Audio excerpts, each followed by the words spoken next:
चलिए शो की शुरुआत करते हैं बेहद खास पेशकश के साथ, जहां पर हम आपको आज गाइड कर रहे हैं आपके जीवन बीमा की ओर। जी हाँ, सही जीवन बीमा खरीदना फाइनेंशियल प्लानिंग का सबसे पहला और अहम कदम होता है, लेकिन यही अधिकतर लोग जो है मार खा जाते हैं। गलत लाइफ इंश्योरेंस पॉलिसी, गलत जीवन बीमा वो खरीद बैठते हैं, क्योंकि हमें समझना चाहिए कि इंश्योरेंस जो है आपके जोखिम की क्षमता या आपके जोखिम को, आपकी आर्थिक जोखिम को प्रोटेक्ट करने के लिए होता है। जीवन बीमा जो है आप अपने लिए ही, अपने अपनों के लिए खरीदते हैं, और इसीलिए आज हम आपको टर्म इंश्योरेंस से जुड़ी 10 बड़ी बातें बताएंगे, क्योंकि टर्म इंश्योरेंस दरअसल देखा जाए तो लाइफ इंश्योरेंस का सबसे सही फॉर्म है, सबसे सही तरीका है। तो चलिए शुरुआत करते हैं, एक एक करके तमाम पॉइंट्स आपकी स्क्रीन पर लेकर आएंगे, और इन 10 पॉइंट्स के ज़रिए आपको समझ में आ जाएगा कि आपके लिए टर्म पॉलिसी खरीदना, टर्म इंश्योरेंस खरीदना सबसे महत्वपूर्ण जीवन बीमा क्यों है।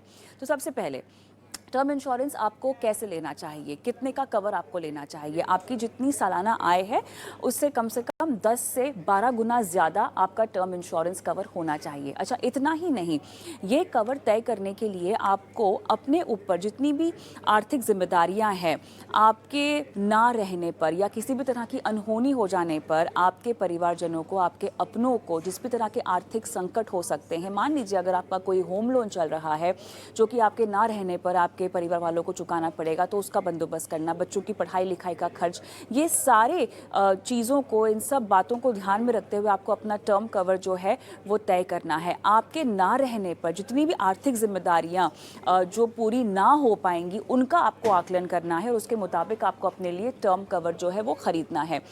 टर्म कवर खरीदने का सबसे अच्छा तरीका है कि जितना जल्दी हो सके आप खरीद लें, यानी जितनी कम उम्र में अगर आप खरीद लें तो आपके लिए बेहतर होगा। करोड़ों तक के कवर आपको मिलते हैं, पर शर्त यह है कि आप जितनी कम उम्र में खरीदें, आपको प्रीमियम जो है उसका कम देना होगा। आगे बढ़ते हैं।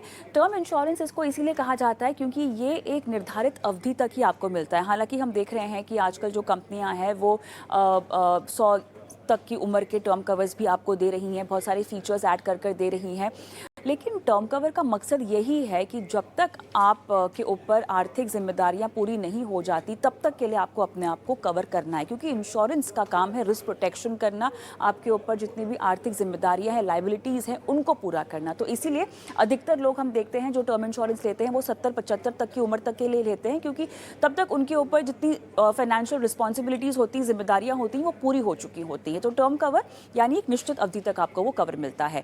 अच्छा, पॉलिसी लेते वक्त आपको अपनी सही जानकारी देनी होगी, खासतौर से आपकी जो मेडिकल हिस्ट्री है वो आपको बिल्कुल भी नहीं छुपानी है, क्योंकि ऐसा करने पर क्लेम में जो है वो दिक्कत आ सकती है। तो इसीलिए किसी भी तरह की मेडिकल हिस्ट्री हो, जितनी पुरानी से पुरानी हिस्ट्री हो, आपको पूरी तरह से वो डिस्क्लोज करना है। अच्छा, अब आप सिलेक्ट कैसे करेंगे, आप कैसे समझेंगे कि कौन सी कंपनी का आपको टर्म कवर लेना चाहिए। तमाम तरह के पोर्टल्स हैं जहां पर आप प्रीमियम को कंपेयर कर सकते हैं, लेकिन एक अहम आंकड़ा जो कि लोग हमेशा कहते हैं कि शायद आपको कंसिडर कर लेना चाहिए, वो है क्लेम सेटलमेंट रेशियो। कितना किस कंपनी ने वो क्लेम को सेटल किया है, क्या है उसका रेशियो, उसका परसेंटेज। अगर ज़्यादा परसेंटेज है तो मतलब कंपनी ने ज़्यादा क्लेम सेटल किए हैं, और अगर कम क्लेम है तो कम सेटलमेंट रेशियो है तो मतलब कम क्लेम सेटल किए हैं। लेकिन ये बात जरूर ध्यान में रखें कि अगर किसी कंपनी का कम सेटलमेंट रेशियो है, इसका मतलब ये नहीं है कि कंपनी पैसे नहीं देती है नॉमिनीज को, या वो क्लेम सेटल नहीं करना चाहती है। कई बार ग्राहकों की तरफ से भी गलतियां हो जाती हैं, भूल चूक हो जाती है, अंडरराइटिंग्स में चीज़ें अधूरी रह जाती हैं। तो इसीलिए जब ये प्रोसेस जो है पूरा अपनी तरफ से कम पॉलिसी खरीदने का आपको पूरी तरह से ईमानदारी से करना चाहिए। बेनिफिट्स ऐड ऑन करने से आपको थोड़ा सा ध्यान देना होगा। अगर आपको ऐसा करना है आपकी टर्म इंश्योरेंस पॉलिसी पर, तो उसके लिए आपको प्रीमियम थोड़ा सा ज़्यादा देना पड़ सकता है। बहुत तरह के राइडर्स हैं जो आपको टर्म इंश्योरेंस पर मिलते हैं। इन सभी राइडर्स को जो है आप आराम से इसकी तफ्तीश करें, पढ़ें, लिखें, और अगर कुछ समझ में नहीं आ रहा है तो एक प्लेन वेनिला टर्म कवर भी ले लें, आपके लिए वो काफ़ी होगा। लाइफ इंश्योरेंस है ये एक फॉर्म का, तो इसीलिए आपको ATC के तहत जो है टैक्स में छूट भी मिल पाएगी अगर आप टर्म इंश्योरेंस प्लान लेते हैं। याद रखिएगा कि इसके मैच्योरिटी पर कोई बेनिफिट नहीं मिलता है, और शायद यही एक वजह है जो हम भारतीयों को पसंद नहीं आती है, क्योंकि हम तो यही चाहते हैं कि मरणोपरांत कोई ना कोई कुछ ना कुछ राशि जो है हमारे परिवार वालों को मिलनी चाहिए, जो कि आपको मिलेगी, बस शर्त है कि अनहोनी जो है वो उसी टर्म पीरियड में हो। जब टर्म प्लान का पूरा कवर जब पीरियड खत्म हो जाता है, उसके बाद आपको किसी तरह का मैच्योरिटी बेनिफिट नहीं मिलेगा। स्मोकर्स को, जी हाँ, जो लोग स्मोकिंग करते हैं उनको ध्यान में रखना है कि उनके लिए टर्म प्लान का जो प्रीमियम है वो लगभग 15 से 20% तक ज़्यादा हो सकता है। डिपेंड करता है कि आपकी स्मोकिंग कितनी ओकेजनल है, कितनी रेगुलर है। तो ये वो तमाम 10 बड़ी बातें हैं जो आपको ध्यान में रखनी है। अगर आप टर्म कवर को समझना चाहते हैं या किसी कंपनी के ज़रिए आपको टर्म कवर खरीदना भी है, तमाम तरह की लाइफ इंश्योरेंस कंपनियां जो आपको टर्म पॉलिसीज़ प्रोवाइड करती हैं, इन 10 बातों को ध्यान में रखें और अपने लिए एक टर्म पॉलिसी लें। तो ये है हमारी वो खास पेशकश जिस